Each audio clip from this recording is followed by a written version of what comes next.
जैसे कोई बहुत बड़ा तांत्रिक है और वो भूतों को वश में करने वाला है और तुम्हारे ऊपर भूत लगा दे, तंत्र के द्वारा मारण मूठ या कोई शाप या किसी तरह का अमंगल, ध्यान दीजिए, ये इस धर्म की बड़ी महिमा है।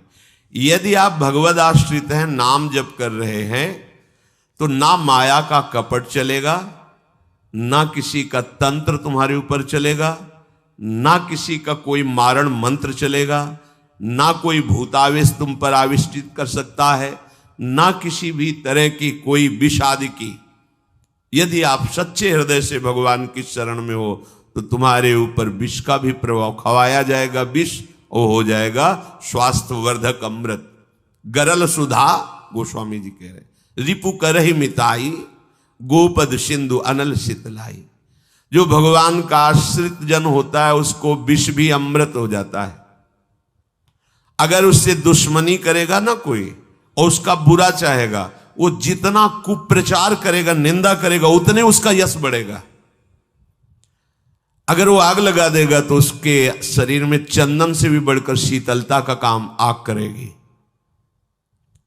जो भगवद आश्रित है, श्री हरिराम व्यास जी ने भी प्यारी जू के चरणों के आश्रित जनों को पुष्ट करने के लिए बताया कि राधा प्यारी के चरणारविंद शीतल सुखदाई, कोटि चंद मंद करत नख बिद जुन्हाई। श्री राधा प्यारी के चरणारविंद शीतल सुखदाई। शाप ताप रोग शोक दारुण दुखारी, लाल इष्ट दुष्ट दलन कुंज भवन चारी। हमारी गोरी भोरी प्रियाजू के गोरे चरणारविंद का जिसने आश्रय ले लिया है, शरणागति ले ली है और राधा राधा नाम जप करता है, तो किसी भी ऋषि का साप उस पर लागू नहीं होगा। हरिराम व्यास जी कह रहे ये विशाखा सखी के अवतार है। कोई भी पाप उसे अपने अधीन नहीं कर सकता, किसी का भी तंत्र मंत्र उसके ऊपर लागू नहीं हो सकता, क्योंकि ये चरणारविंद लालजू के भी इष्ट है और ये चरणारविंद दुष्टों की दुष्टता का दलन करने वाले और हृदय में प्रेम प्रकाशित करने वाले हैं। कोई भी भयानक से भयानक रोग तुम्हारे शरीर पर हो सकता है, पर वो तुम्हें अधीन नहीं कर पाएगा। शाप ताप रोग शोक, बड़ी से बड़ी हानि होने पर भी तुम्हें शोक स्पर्श नहीं करेगा। ये ऐसा परम धर्म है कि इसके आश्रित को कोई भी तंत्र मंत्र मूठ मारण भूत प्रेत पिशाच पिशाचनी कोई भी नहीं स्पर्श नहीं कर सकता। ध्यान रखना। हाँ, अपना कल्याण कराने के लिए सामने आ सकता है, क्योंकि नाम जापक ही सबके कल्याण का सामर्थ्य भाव रख सकता। जो निरंतर नाम जप करता है उसमें सब सामर्थ्य आ जाती है। एक बार भाई जी से हनुमान प्रसाद पोद्दार जी समुद्र के किनारे बैठे नाम जप कर रहे थे, तो देखा एक सफेद पोशाक पहने हुए पाग बांधे हुए पारसी वेशभूषा में सामने खड़े हैं। भाई जी ने सदाचार के कारण कहा, बाबूजी क्यों खड़े हो, बैठ जाइए। तो उनका आप बोले तो मेरे में सामर्थ्य है आपसे बात करने की, डरना नहीं आप। भाई जी ने कहा, मैं क्यों डरूंगा, आप कोई भयावह थोड़ी लग रहे हैं। बोले लग नहीं रहा, लेकिन भयावह हूं, मैं प्रेत हूं। भाई जी ने कहा कि तो आप हमारे पास क्यों आए हो। बोले अपना उद्धार कराने के लिए। मुझे गीता कंठस्थ है, बहुत से शास्त्र कंठस्थ हैं, पर कुछ ऐसी मेरे से गलतियां हो गई जिनके परिणाम रूप मुझे प्रेत योनि प्राप्त हुई है। फिर मुझे आंतरिक संकेत हुआ है कि आप हमारा कल्याण कर सकते हो। भाई जी ने कहा, तो बड़े आश्चर्य की बात है कि आपको गीता कंठस्थ है और फिर आप प्रेत योनि में। गीता के एक श्लोक बोल दे तो प्रेत तो मुक्त हो जाता है। बोले मुझे से कुछ ऐसे भयानक अपराध हो गए, जैसे गुरुद्रोह है, वैष्णव अपराध, ये बड़े भयानक अपराध होते हैं। जब किसी का पतन होना होता है तो माया यही खेल खिलवाती है, क्योंकि और सब पाप है वो दरस परस अगनाश, गुरुजनों के संतों के दर्शनों से ही नष्ट हो जाते हैं। लेकिन संत द्रोह, नाम जापक, वैष्णव द्रोह, गुरु अवज्ञा, गुरुद्रोह, ये भयानक अपराध होते हैं, इनसे दुर्गति हो जाती है। तो अपना कल्याण करने के लिए कोई ऐसा भले, नहीं तो किसी भी भक्त के सामने, भगवद आश्रित नाम जापक के सामने किसी का चेटक नहीं चलता है। मथुरा दास जी की भक्ति का प्रभाव, हजारों लोग अनुयायी, हजारों लोग शिष्य बन गए। तो अब वो तांत्रिक था, तंत्र मंत्र का उसे बहुत ज्ञान था। श्री मथुरा दास जी जिस नगर में रहते थे वहां वो जाकर अपना नाटक शुरू किया। उसने सब जगह प्रचार प्रसार किया। मैं गंडकी नदी में 12 वर्ष तक खड़े होकर के तपस्या करके आया हूं, केवल दूध का आहार करता था, उसके प्रभाव से शालिग्राम भगवान हमारे बस में हो गए। और आप सबको मैं दिखा सकता हूं कि शालिग्राम मेरे वश में है, देख लीजिए।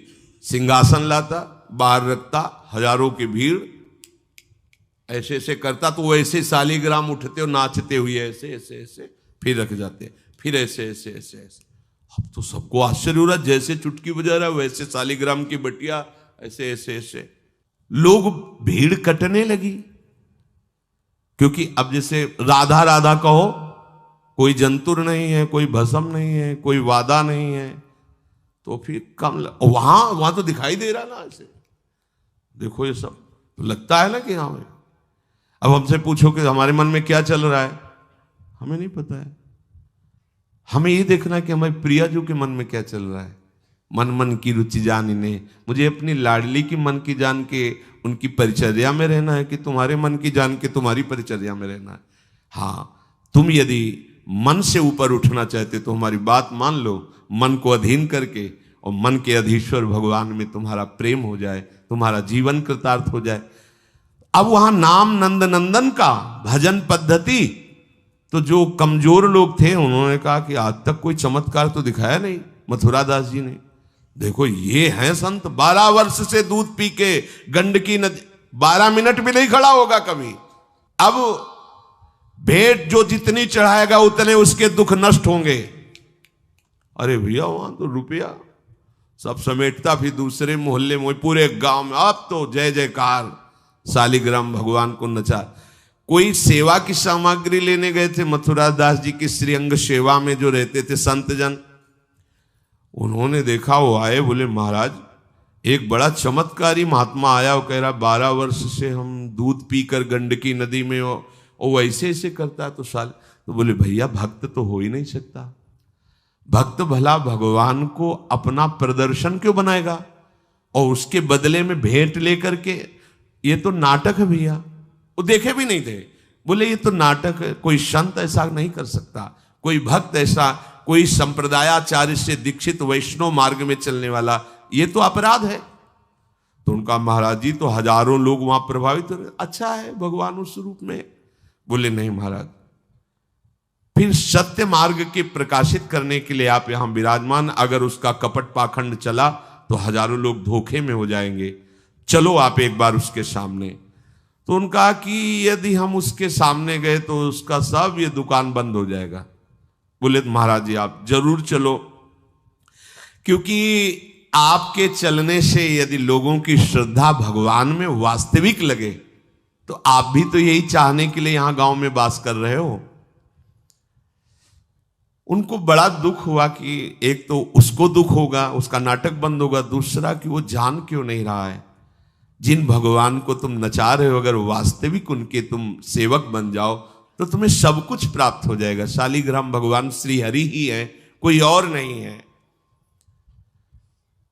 पर बहुत जब उन्होंने कहा तो कहा चलो अच्छा, तो पाए परि गए लेके जाए ढिग ठाढ़े भये, चाहत फिरायो पे न फिरे सोच पर्यो है, जान गयो आप कछु याही को प्रताप ये पे, मारो करि जाप यो विचार मन धर्यो है, मुठी ले चलाई भक्ति तेज आगे आई नाही, वाही लपटाई भयो ऐसो मानो मर्यो है, हुए करि दयाल जा जीवायो समझायो, प्रीति पंथ दर्शायो ही भायो शिष्य कर्यो है। सभी शिष्यों ने चरण पकड़ करके मथुरा दास जी को मनाया कि आप वहां चले। तो आप गए सादे वस्त्र, एकदम सहज स्वरूप साधु का, जाके भीड़ भी इनके साथ है कि भाई मथुरा, उनका भी प्रभाव था तो बहुत सी भीड़ साथ गई। जाकर के गांव वालों ने कहा कि भैया वो आप जो स्वामी जी दिखाते थे शालिग्राम भगवान का चमत्कार वो दिखाइए, हमारे गुरुजी आए हुए हैं। ये तो उसने जाना था कि महिमावान है तभी तो वो आया था, पर उसको ये पता नहीं था कि हमारा प्रोग्राम इनके सामने नहीं चल पाएगा, क्योंकि भगवान नाम जापक के आगे कोई तंत्र मंत्र, कोई श्राप पाप ताप ये सब नहीं, वास्तविक जो भगवत मार्ग में है। अब उसने निकाला सिंहासन और पूरा सब, शालिग्राम जी को तो केवल चुटकी ही बज रही थी, शालिग्राम भगवान वहीं बैठे थे। हर प्रयास कर लिया, कोई चमत्कार नहीं। लोगों ने कहा कि दिखाओ ना, अब ये हमारे गुरुजी हैं, गांव में रहते हैं। अब भक्त की निष्ठा के सामने भगवान को भी छोटा बनना पड़ता है।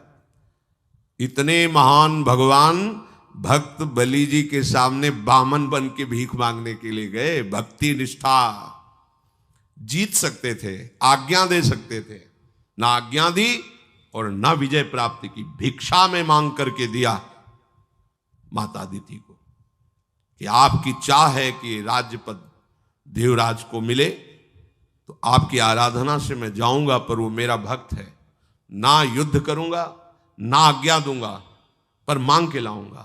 भगवान भिक्षुक बन के गए। भक्त के आगे नौटंकी नाटक कहां चल सकता है? अरे जुगनू तब तक चमकती रहे जब तक सूर्य प्रकट नहीं होता। सूर्य प्रकट हुआ तो लाखों जुगनुओं का कोई मतलब नहीं रह जाता। नौटंकी नाटक, ये साधुता का भेष धर के कितने दिन चलेगा? जिस दिन पोल खुलेगी ना, उस दिन सब नष्ट हो जाएगा, सब नष्ट हो जाएगा। लोग परलोक तो पहले ही नष्ट हो चुका था। पाखंड न करे।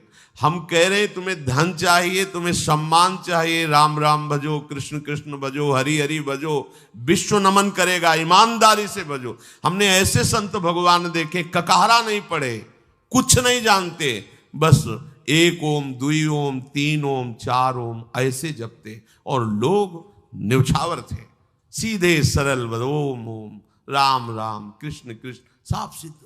कबीरदास जी जैसे वहां पर राम राम राम राम। श्री स्वामी सत्संगानंद जी महाराज बक्सर, बस इतने। जब कोई बेटा राम राम, ऐसे लगते थे कि मतलब इनको पी जाएं, अपने हृदय में रख ले, इतने दुलारे वयोवृद्ध थे। ऐसा सुंदर रूप, ऐसी कोमलता, ऐसा आकर्षण, राम राम राम राम। अरे प्रभु के नाम में क्या नाटक करने की जरूरत क्या है?